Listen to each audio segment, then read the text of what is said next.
आप भी संत मत के अंतर्राष्ट्रीय प्रवक्ता हैं। संत मत को विदेशों में भी जाकर प्रचार प्रसार किया करते हैं। आपके दो अद्भुत ग्रंथ हैं। महर्षि संत सेवी परमहंस जी महाराज के ऊपर जो शोध ग्रंथ है, इनका छात्रों के लिए भी, अध्ययन करने वाले लोगों के लिए भी, और जो ज्ञान के पासु हैं उनके लिए अमूल्य ग्रंथ पूज्य डॉक्टर स्वामी विवेकानंद बाबा ने लिखा है। महर्षि संत सेवी परमहंस जी महाराज का जीवन, व्यक्तित्व और कृतित्व। दूसरा अमूल्य ग्रंथ है आपकी लिखी हुई उपनिषदों के मूल्य विधान। ये दो अद्भुत ग्रंथ के प्रणेता हैं आप डॉक्टर स्वामी विवेकानंद जी महाराज। आप ऐसे शब्दों को अनेक प्रकार से लंबी अवधि तक व्याख्या करने में कुशल हैं, किंतु हम सभी समय की मर्यादा में बंधे हुए हैं। 9:30 बजे के बाद आरती हो जानी चाहिए, क्योंकि प्रथम दिवस का प्रथम सत्र है यह। अपराह्नकालीन सत्र पुनः 1 बजे से ही आध्यात्मिक भजन कीर्तन के साथ प्रारंभ होगा। आपको सूचना देता हूँ, फिर बाबा को सुनेंगे। और जो दीक्षा लेना चाहेंगे या दीक्षा लेने के लिए तैयार होकर आए हैं, बाबा का स्थान है विद्यालय में सामने है, वहाँ आएंगे, पुष्प और प्रसाद लेकर स्नान करके वहाँ दीक्षा दी जाएगी। इन्हीं शब्दों के साथ पुनः प्रवचन की उसके कार्यक्रम को आगे बढ़ाते हुए पूज्य बाबा से अभ्यर्थना करता हूँ कि पूज्य बाबा हम सबों के ज्ञान पिपासा को तृप्त करने की कृपा करेंगे। श्री सद्गुरु महाराज की जय।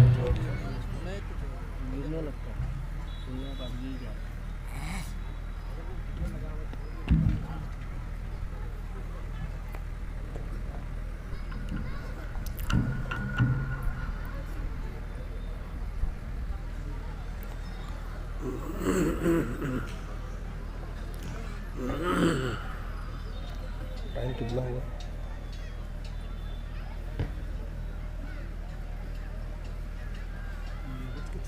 हाँ, 9:06। अच्छा,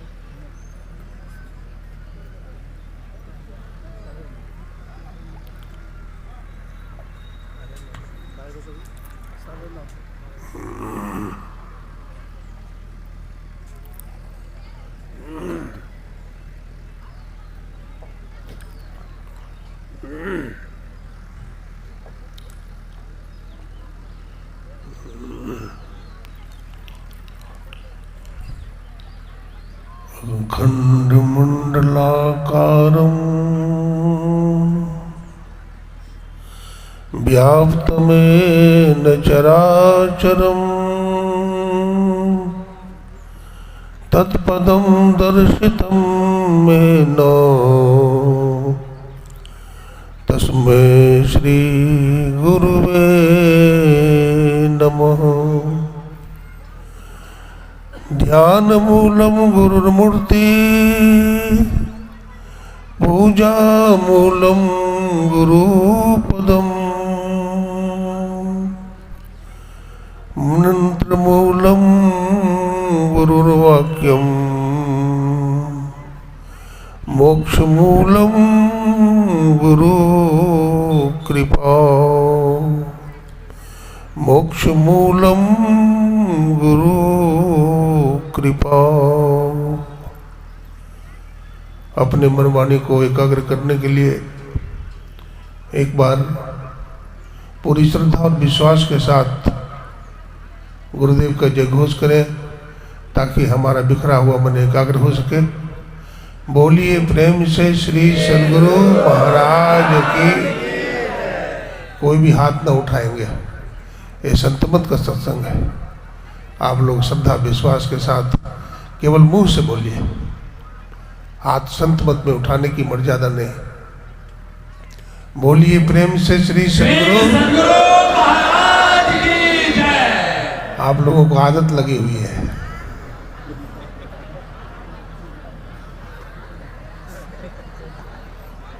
ये संत मत का सत्संग है, यही इसकी विलक्षणता है। ये संत मत का सत्संग है।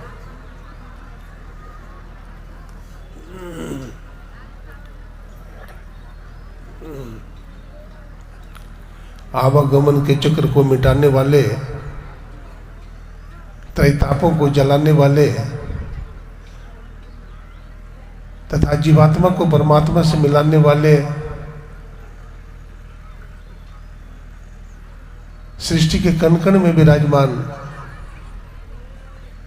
परमाराध्य ब्रह्मलीन गुरुदेव के त्रैलोक पावन पाद पद्मों में कोटि कोटि दंडवत, कोटि कोटि प्रणाम।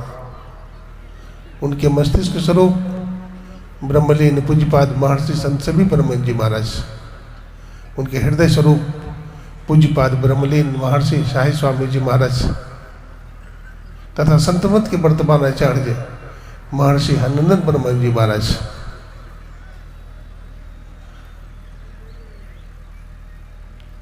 तथा प्रतिनिधि स्वरूप हमारे पूज्यपाद गुरु से भी भगीरथ दास जी महाराज के चरणों में नमन करते हैं, प्रणाम करते हैं। संतमत के अंतर्राष्ट्रीय प्रवक्ता हमारे स्वामी सत्यप्रकाश जी महाराज, हमारे महायोगी स्वामी नागेश्वर बाबा, स्वामी तेज नारायण बाबा तथा स्वामी दीनदयाल बाबा, मंच पर बैठे हुए समस्त गुरु भाई वृंद, स्वागत समिति के पदाधिकारीगण तथा हमारे आज के मंच संचालक प्रोफेसर यशन मंडल साहब तथा हमारे विद्वान प्रोफेसर अशोक बाबू, सत्संग प्रेमी सज्जनों, माताओं, बहनों, मैं आप सबों का हार्दिक अभिनंदन करता हूं, सबों को नमन करता हूं, वंदन करता हूं, प्रणाम करता हूं।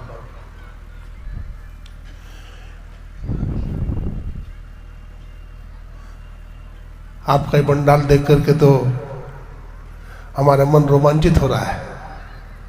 इतनी सजावट और इतना भयंकर विशाल पंडाल और स्टेज, ये तो लगता है कि अखिल भारतीय अथवा प्रांतीय अधिवेशन का पंडाल है। मैं आप लोगों को धन्यवाद देता हूं। श्री सद्गुरु महाराज की।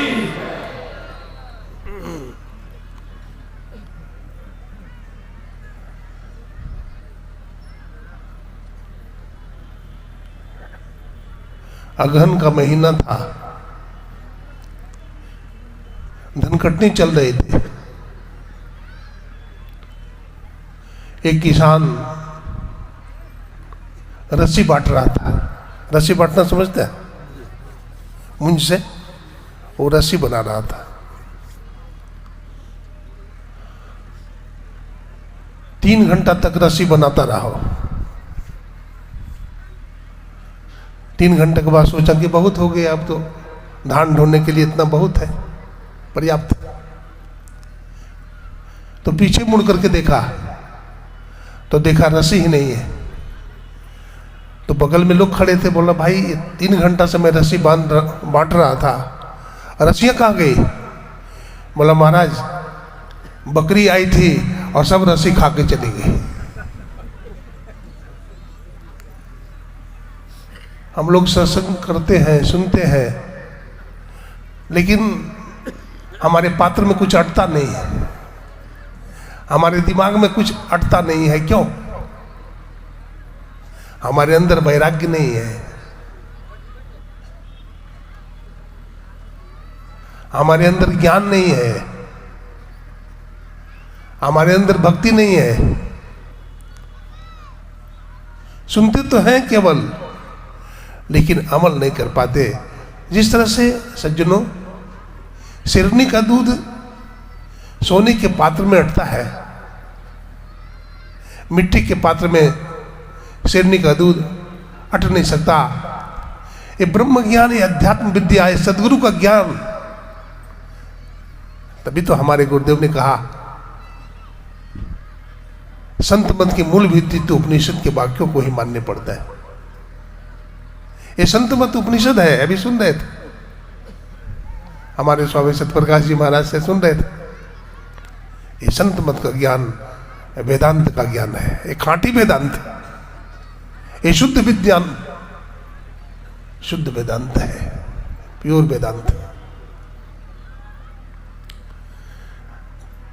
बात करेंगे, लोग बोलते हैं हम तो 50 साल से सत्संगी हैं, कोई बोलते हैं 60 साल से सत्संगी हैं, लेकिन बाबा हमारा मन बड़ा अशांत रहता है,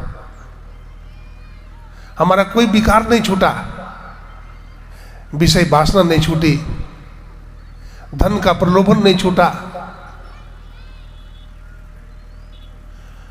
विषय वासना की तृष्णा नहीं छूटी,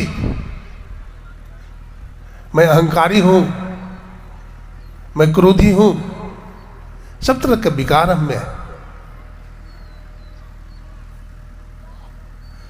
लेकिन जब जीवन में वैराग्य हो जाता है, जीवन में ज्ञान हो जाता है, बोलते हैं ना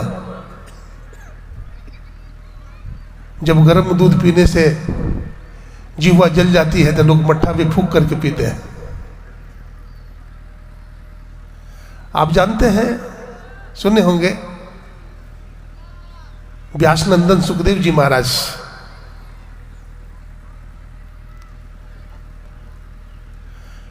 पूर्व जन्म में गधा थे, गधा जोनी में चले गए थे।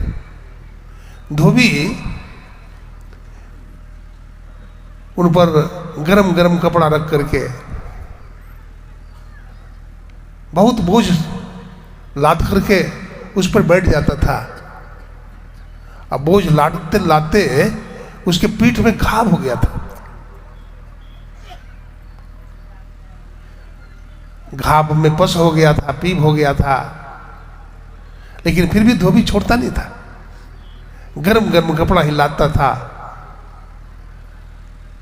एक दिन की बात है कि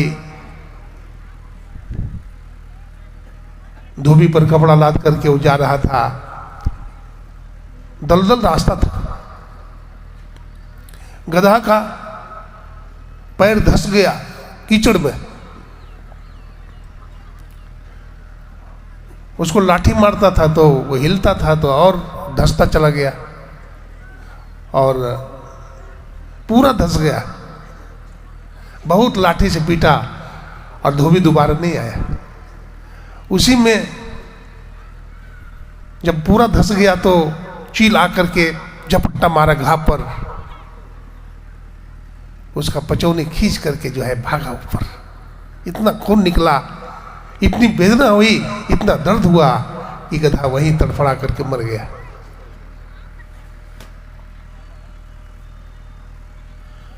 जो संत होते हैं, जो महापुरुष होते हैं, उनको पूर्व जन्म का ज्ञान होता है।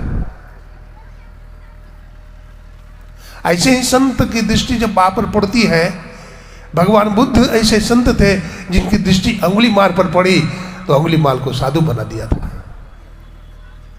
गुरु नानक की दृष्टि जब कोहरा राक्षस पर पड़ी थी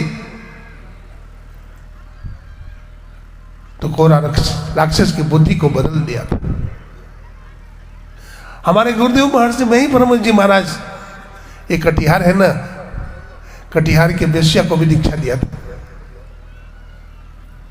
और जब वेश्या दीक्षा लेने के लिए आई तो महर्षि मही परमहंस ने ये नहीं पूछा कि बेटी तुम मांस मछली खाती है कि नहीं खाती, नशा पान लेती है या नहीं लेती है।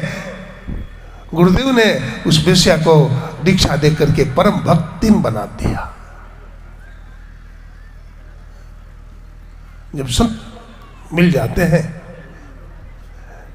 जब संत की दृष्टि हम पर पड़ती है और कारुणिक दृष्टि पड़ती है, करुणा भरी दृष्टि पड़ती है, तो फिर हमारा जन्म जन्मांतर का सुधार होता है। आग लगी आकाश में, चुई चुई गिरे अंगार, संत न होते जगत में तो जल जाता संसार। अभी तो बहुत बड़ा पंडाल बना है, अब बहुत पैसे खर्च हुए। भगवान बुद्ध और अंगुली माल के बीच में जो सत्संग हुआ था, कौन सा पंडाल बना था? ठहर जाओ, कटार लेकर के भगवान बुद्ध की तरफ दौड़ रहा था, ठहरो। भगवान बुद्ध तो भजन में मस्त रहते थे। जोर से चिल्लाया, भगवान बुद्ध ने पीछे मुड़ा, दृष्टि पड़ी, ठहर जा। मैं तो ठहर गया, लेकिन तू कब ठहरेगा? जादू से असर हुआ उसके हृदय पर। बोला, महात्मन मैं आपकी बात नहीं समझ पाया, आप क्या बोलना चाहते हैं? बोला, अरे मैं तो राजपाट छोड़ करके, प्रपंचों को छोड़ करके धर्म में स्थिर हो गया हो, लेकिन अभी तू जो पाप कर रहा है इसको कब छोड़ेगा तू? प्रभावित हो गया, अंगुली की माला तोड़ दिया, कटार फेंक दिया और बुद्धम शरणम गच्छामि, भगवान बुद्ध के शरण में चला गया। वहां कौन सा पंडाल बना था? एक क्रांति घटी, एक रेवोल्यूशन हुआ कि एक डकैत खूंखार भगवान बुद्ध की दृष्टि बात होते ही वो साधु बन गए।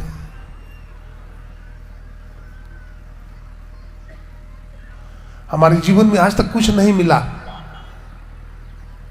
इसका कारण हम ही तो है। समुद्र के नीचे देखते हैं पत्थर पड़ा रहता है, उसमें एक बूंद भी पानी नहीं जाता है। तो समुद्र की पत्थर की तरह हम पड़े। आज तक हमारा ही जीवन नहीं बना तो दूसरों का जीवन का निर्माण क्या कर सकता है, जब हमारा ही जीवन नहीं बना?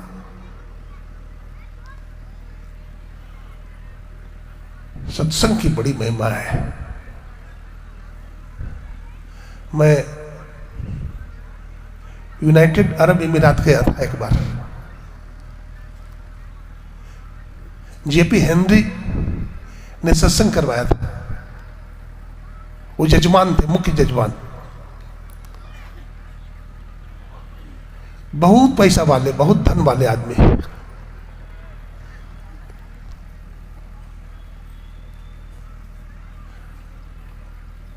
मैं अपने निवास में बैठा था, वो बड़ी दुखित होकर के हमारे पास आए। बोले, स्वामी जी हमारे पास धन दौलत की कमी नहीं है, हमारे पास इतना धन है कि हमारा 50 पुश्त बैठा हुआ खाएगा, लेकिन मैं बहुत दुखी हूं। बोला, क्या हुआ? बोला, हमारा एक ही बेटा है, वो बहुत लाडला है मुझे। मैं तो सत्संगी हूं, लेकिन हमारा बेटा जुआ खेलता है, शराब पीता है, मांस खाता है, वेश्यालय जाता है। मैं क्या करूं? बहुत समझाया, लेकिन समझता नहीं। बहुत तरह के महात्माएं, हर एक संप्रदाय के महात्मा आते हैं, लेकिन प्रभाव नहीं पड़ा। आप कुछ करिए। मैंने कहा, गुरुदेव कुछ कर सकते हैं, मैं क्या करूंगा?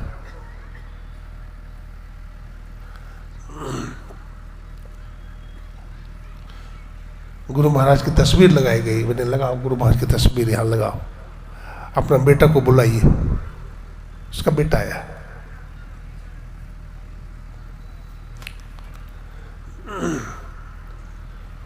गर्मी का दिन था, उसके टेबल पर 2-3 आम पड़े हुए थे, पुराने आम। मैंने कहा कि 2 किलो बाजार से आम ले आओ ताजा। तो 2 किलो ताजा आम लाया बाजार से। मैंने कहा टेबल पर रख दो, टेबल पर रख दिया। इधर सत्संग का शुभारंभ हो गया। पहला दिन हुआ, दूसरा दिन हुआ, तीसरा दिन आ गया। तो मैंने पुनः बुलाया उसे। मैंने कहा इधर हमारे पास आया। तो मैंने कहा कि आम जो मैं लाने के लिए दिया था वो लाओ। तो आम ला करके हमको दिया। मैंने तो आम सड़ गया है। बोला हाँ स्वामी जी आम सड़ गया है। तो इस आम को कहाँ रखा था तू? तो जो सड़ा हुआ आम था उसके बीच में रख दिया था। जो सड़ा हुआ आम था उसके बीच में रख दिया था। बोला हाँ सड़ा हुआ आम के बीच में रख दिया था। मैंने कहा इसलिए तो ये आम सड़ गया। संसार में एक अच्छे व्यक्ति होते हैं, महापुरुष होते हैं, उनकी संगति कोई करता है तो महान हो जाता है, और एक बुरे व्यक्ति की संगत करता है तो नीचे आ जाता है। धूल जब हवा का संग करती है तो गगनगामिनी हो जाती है, और वही धूल जब पानी का संग करता है तो नीचे आ जाता है नाले में।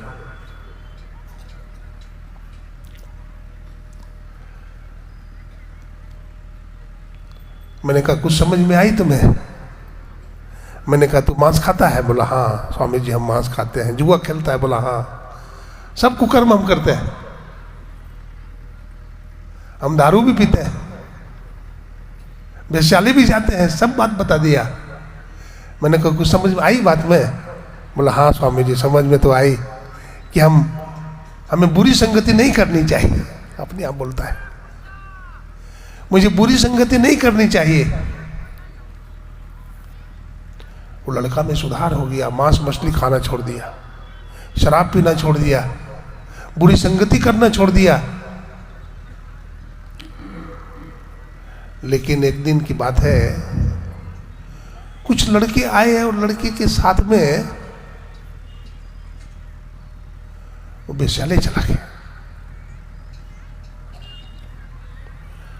उसके बाप खोजते खोजते वहां पहुंच गया वेश्यालय, देखा उसे।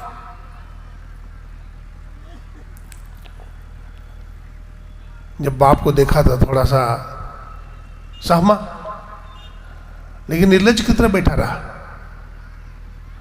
लेकिन उन्होंने क्या किया, 2 तिनका उठाया और आंख के पास ऐसे रखा। 2 तिनका को उठा करके आंख पर ऐसे रखा। बाप पढ़ा लिखा था, बुद्धिमान था, समझ गया कि अभी हमारा बेटा को लज्जा है, शर्म है, अभी बेशर्म नहीं हुआ है, इसका मतलब सुधरने का चांस पूरा है। अपने बेटा से हाथ जोड़ करके प्रार्थना की, बोला बेटा तू यहाँ आ गया, हम सत्संग करते हैं, हम सत्संग में हैं, तू बेचाले आ गया। बाप की बात मान गया, चला गया घर। देखिए 60% सुधार हुआ, उसमें विद्यालय जाने छोड़ दिया अब। लेकिन क्रोध बहुत है, बहुत क्रोधी है। एक दिन की बात है, उसको एक बेटा था, उस लड़का को एक बेटा हुआ था, बड़ा सुंदर था बच्चा। लेकिन वो लड़का जो था इंजीनियरिंग दिमाग का था, कुछ न कुछ बनाते रहता था, खटखुट करते रहता था, कुछ न कुछ मशीन बनाते रहता था। जून का महीना है और वो छत पर जाकर कुछ काम कर रहा है। बाप ने देखा, बोला बेटा देखो धूप है बड़ी तेज, बीमार हो जाओगे, तुम नीचे काम कर लो, क्या जरूरी है ऊपर में काम करना। बहुत जोर से बाप को डांटा, बोला बुढ़े तू बार बार मुझे टोकता है, तुम्हारा दिमाग खराब हो गया है, हम यही काम करेंगे। नहीं सुना। फिर बाप आ गया हमारे पास, बोला बाबा अब हम क्या करें, ये तो सुधरता है नहीं, थोड़ा सुधार तो हो गया है लेकिन क्रोधी बड़ा है। मैंने कहा उसका भी सुधार हो जाएगा। मैंने कहा उसका बेटा को तुम छत पर लेके चले जाओ और धूप में ही लेटा देना। उसका छोटा सा बेटा को ले जा करके छत पर चला गया, धूप में लेटा दिया। अब गर्मी के मारे बच्चा तड़पने लगा, रोने लगा जोर जोर से। तो उसका बाप ने देखा, बोला बुढ़े तुम्हारा दिमाग खराब हो गया है, मासूम बच्चा है, जून का महीना है, तू छत पर इसे लिटा दिया, ये मर जाएगा। अब बाप को मौका मिला, बोला बेटा जैसे तुम्हारा बच्चा तुमको प्रिय है, तू भी तो हमारा बेटा है ना, तू भी मुझको बड़ा प्यारा है। ऐसा सुधार हो गया कि 100% सुधार हो गया। गोस्वामी जी कहते हैं, सठ सुधर ही सत्संगति पाई, पारस परसी उधातु सुहाई, बिनु सत्संग विवेक न होई, राम कृपा बिनु सुलभ न सोई। बिना सत्संग का विवेक नहीं होता, और जब तक राम की कृपा नहीं होती तो जीवन में सत्संग भी नहीं मिलता है। ऐसा न समझे कि हम सत्संग में यूं आ गए, परमात्मा की बड़ी कृपा हुई है इसलिए आप सत्संग में आए हैं। कटिहार जिला में इतने लोग हैं, बहुत लोग हैं, लेकिन सब सत्संग में नहीं आए हैं। जिन पर प्रभु की कृपा हुई है वो सत्संग में आए हैं। इसलिए हम अपने जीवन में सत्संग करें। संतों का संग कैसा होता है, अभी सुन रहे थे, हमारे परमाराध्य गुरुदेव कुप्पा घाट में रहते थे और 1982 से 1986 तक निर्वाण परिनिर्वाण दिवस तक बहुत चमत्कार हुआ है। एक रामानंद बाबू करके अध्यापक थे, एचएम थे, वो बहुत बुद्धिमान थे, लेकिन दिमाग खराब हो गया था उनका, पागल हो गए। बेटा ने भर्ती किया काके में, रांची में, लेकिन वहां भी के डॉक्टर ने भी रेफर कर दिया, बोला अब ठीक नहीं होगा, महापागल है, इसको ले जाइए। तो उसका बेटा धर्मपत्नी ले आए कुप्पा घाट की, चलो गुरुदेव का अंतिम दर्शन करवा देते हैं। गुरुदेव व्हीलचेयर से घूम रहे थे और रामानंद बाबू लाठी लेकर के अपना बेटा को खदेड़ रहे थे। बेटा भागा जा रहा है, जोर जोर से चिल्ला रहे हैं। गुरुदेव पूछते हैं, अरे कौन है, कौन हल्ला कर रहा है? तो बाबा ने कहा कि हुजूर ये रामानंद बाबू है, अध्यापक, एचएम साहब है, इनका मस्तिष्क खराब हो गया है, काके रांची में भर्ती थे, डॉक्टर ने रेफर कर दिया, ये महापागल है हुजूर। इतने में रामानंद बाबू गुरुदेव के व्हीलचेयर की तरफ बढ़ते हैं और गुरुदेव के चरणों पर माथा रखना चाहते हैं, तो गुरुदेव अपना पैर उठा लेते हैं और रामानंद बाबू के माथे पर रख देते हैं। जब पैर माथे पर रख देते हैं, गुरुदेव पूछते हैं, रामानंद बाबू कहिए कैसे हैं?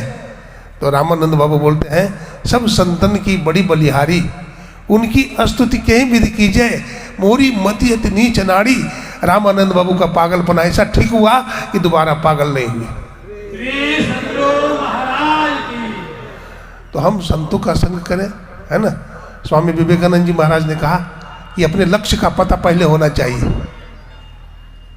Arise, awake, and stop not till the goal is reached. We are fortunate that we have found the way of salvation. If you are able to understand the significance and importance of the opportunity, you are knocking at our door. That is only condition of perfection. यदि हमें अपने लक्ष्य का पता चले कि हमें अपने जीवन में क्या करना चाहिए, तो फिर हम सही रास्ता पर चलते हैं। यदि हमारे जीवन में सद्गुरु मिले, विवेक देने वाला, ज्ञान देने वाला, तब हम सही रास्ता पर चलेंगे। इसलिए सत्संग सबको करना चाहिए। समय हो गया है और मैं अपने वाणी को गुरु महाराज के चरणों में निवेदित करता हुआ आप लोगों का हार्दिक अभिनंदन करता हुआ अपने वाणी को विराम देते हैं। बोलिए प्रेम से श्री सद्गुरु महाराज की जय। श्री सद्गुरु महाराज की जय। भार्विन से हम लोग अत्यंत ही सारगर्भित व्याख्या सुन रहे थे। बाबा ने निचोड़ भी दे दिया, सारांश के रूप में बता दिया कि यदि हम लोगों को अपने गंतव्य का पता हो जाए तो सब कल्याण के लिए उपाय भी हम लोग ढूंढ लेंगे। लेकिन सामान्यतः जनसामान्य मानव को अपने लक्ष्य का ही पता नहीं होता है। हम संसार में क्यों आए हैं, क्या करना है, इस कर्तव्य अकर्तव्य का बोध पूज्य स्वामी सत्यप्रकाश बाबा के मुख से भी हम लोग सुन चुके हैं इसके बारे में।